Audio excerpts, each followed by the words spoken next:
নমস্কার। আজ আমরা একটা দারুণ বই নিয়ে কথা বলবো। ব্রিয়ানা উইস্টারের লেখা দ্য মাউন্টেন ইজ ইউ। বইটা মূলত সেলফ স্যাবোটাজ নিয়ে, মানে কেন আমরা অনেক সময় জেনে বা না জেনে নিজেরাই নিজেদের সাফল্যের পথে বাধা হয়ে দাঁড়াই। এই ব্যাপারটা নিয়েই আজ একটু গভীরে যাব আমরা। বইটার একদম কোর আইডিয়াটা, মানে মূল ভাবনাটা বেশ স্ট্রাইকিং। বলছে যে জীবনের সবচেয়ে বড় যে চ্যালেঞ্জ, সেটা বাইরের কোনো পাহাড় নয়। সেটা আমরা নিজেরাই। হ্যাঁ, আমরা নিজেরাই সেই পাহাড়। আমাদের ভেতরের যে কনফ্লিক্ট, যে ভয়গুলো, সেগুলোই আসল বাধা। একদম। তো চলুন দেখি, এই বই আমাদের নিজেদের ভেতরের এই পাহাড়টাকে চিনতে আর সেটা টপকাতে কি রাস্তা দেখায়। বইটার একটা বেশ অন্যরকম দিক হলো, এটা সেলফ স্যাবোটাজ বা আত্ম-আন্তর্ঘাতকে কিন্তু দুর্বলতা হিসাবে দেখছে না। না, একদমই না। বরং লেখক বলছেন এটা আসলে এক ধরনের ডিফেন্স মেকানিজম, আত্মরক্ষার কৌশল, যদিও সেটা একটু ভুল পথে চালিত। হ্যাঁ, এই অ্যাঙ্গেলটা ভাবার মতো। মানে আমরা যখন কোনো কাজ ফেলে রাখছি বা হয়তো একটা সম্পর্ক ঠিকঠাক এগোতে দিচ্ছি না, হুম, তখন আসলে আমরা নিজেদের কোনো গভীরের আঘাত বা ভয় থেকে বাঁচানোর চেষ্টা করছি। হয়তো খুব একটা কাজের উপায় নয় সেটা, কিন্তু উদ্দেশ্যটা আত্মরক্ষা। লেখক খুব পরিষ্কার করে বলছেন, দ্য মাউন্টেন ইজ ইউ, মানে পর্বতটা তুমি। ঠিক। যেমন ধরুন প্রোক্রাস্টিনেশন বা দীর্ঘসূত্রিতা, কাজ ফেলে রাখা। হ্যাঁ, খুব কমন। এর পেছনে হয়তো ফেলিয়র বা ব্যর্থতার ভয় থাকে, কিন্তু বইটা বলছে অনেক সময় সফলতার ভয়ও কাজ করে। এটা সত্যি। সাকসেস অ্যাংজাইটি অদ্ভুত শোনালেও এটা বাস্তব। হুম, লেখক এখানে সেলফ কম্প্যাশন, মানে সহানুভূতিশীল আত্মসচেতনতার উপর খুব জোর দিয়েছেন। নিজেকে জাজ না করে বরং কৌতূহল নিয়ে বোঝা, কেন আমি এমনটা করছি, কিসের থেকে বাঁচতে চাইছি। বইয়ের একটা লাইন আমার খুব মনে ধরেছে, you don't change your life until you get sick and tired of your own excuses. মানে নিজের অজুহাতে ক্লান্ত না হওয়া পর্যন্ত পরিবর্তন আসে না। বেশ পাওয়ারফুল কথা। খুব সত্যি। এরপর বইটা ইমোশনাল ইন্টেলিজেন্স আর শ্যাডো ওয়ার্কের দিকে ফোকাস করে। শ্যাডো ওয়ার্ক, হ্যাঁ। It shows you where you are not free. বাহ, এটা দারুণ। মানে যে বিষয়গুলো আমাদের হঠাৎ করে খুব নাড়িয়ে দেয় বা রেগে যায়, সেগুলোই আসলে আমাদের গাইড। তারাই দেখিয়ে দেয় আমরা কোথায় আটকে আছি, কোথায় মুক্ত নই। কঠিন চিন্তা কিন্তু, তাই না? হ্যাঁ, কঠিন তো বটেই, কারণ আমরা সাধারণত ট্রিগারগুলো এড়িয়ে চলতে চাই। কিন্তু লেখক বলছেন ঠিক উল্টোটা। উনি বলছেন এই যে মানসিক বা ইমোশনাল কষ্ট, এটাকে সমস্যা হিসেবে না দেখে একটা একটা সিগন্যাল হিসেবে দেখা উচিত। একটা অ্যালার্মের মতো। হ্যাঁ, অনেকটা সেরকম। কষ্টটা বলছে যে ভেতরের কোনো একটা জায়গায় মনোযোগ দরকার, হিলিং দরকার।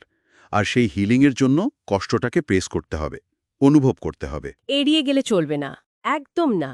এড়িয়ে গেলে আমরা একই প্যাটার্নে ঘুরপাক খেতে থাকব। কষ্টটাকে অ্যাকসেপ্ট করলে, মানে গ্রহণ করলে, সামনে এগোনোর রাস্তাটা খোলে। এটা কিন্তু আমাদের স্বাভাবিক প্রবণতার থেকে বেশ আলাদা, তাই না? সত্যিই তাই। আমরা তো কষ্ট থেকে পালাতে চাই।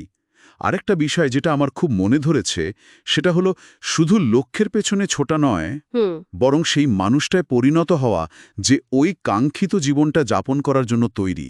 মানে লক্ষ্যটাকে অ্যাট্রাক্ট করা, চেজ করার বদলে। এটা একটা শিফট ইন পার্সপেক্টিভ।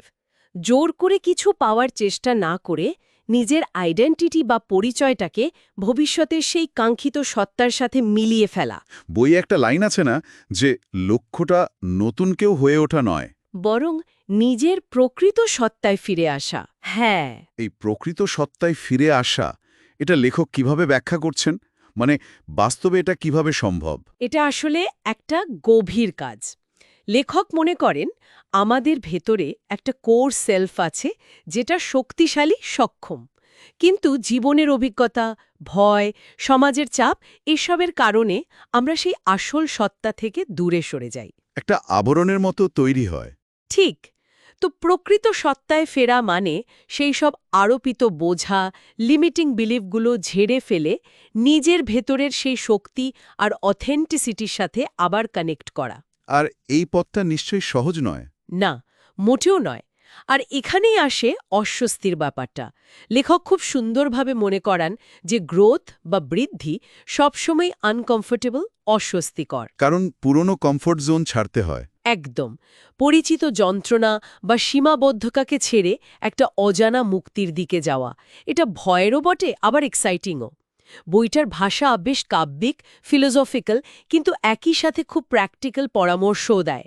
এটা সেলফ রিফ্লেকশনে খুব সাহায্য করে। তবে এটাও ঠিক, কারো কারো কাছে হয়তো কনসেপ্টগুলো একটু অ্যাবস্ট্র্যাক্ট বা রিপিটেটিভ লাগতে পারে। হ্যাঁ, সেটা সম্ভব। সবার জন্য একই জিনিস একইভাবে কাজ নাও করতে পারে। তাহলে সব মিলিয়ে যদি বলি, এই বইটা আসলে একটা আয়নার মতো, তাই না? খুব ভালো বলেছেন, একটা আয়না। আমাদের নিজেদের সেই সব অংশ দেখতে সাহায্য করে যেগুলো আমরা দেখতে চাই না বা দেখতে পাই না।